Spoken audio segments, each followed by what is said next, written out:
যোগ্যরা পিছিয়ে যাচ্ছে, অযোগ্যরা সুযোগ পাচ্ছে। আর অযোগ্য ব্যক্তি জোর করে যোগ্যতার চেয়ারে বসে যাওয়া কিংবা অযোগ্য ব্যক্তিকে যোগ্যতার চেয়ারে বসিয়ে দেওয়া, এটা আমানতের খেয়ানত এবং এটি হচ্ছে শেষ জামানার আলামত।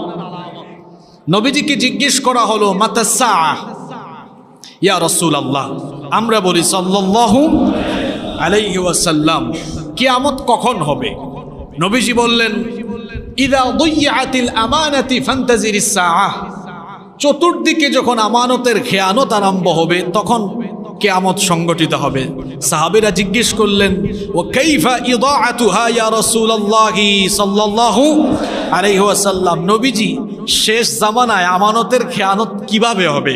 নবীজি বললেন ইদা উসনিদাল আমরু ইলা গায়রি আহলিহি ফান্তাজিরিস সাআহ, যে যেখানে বসার যোগ্য না তাকে সেখানে বসিয়ে দেওয়া বা সেই ব্যক্তি সেখানে বসে যাওয়া।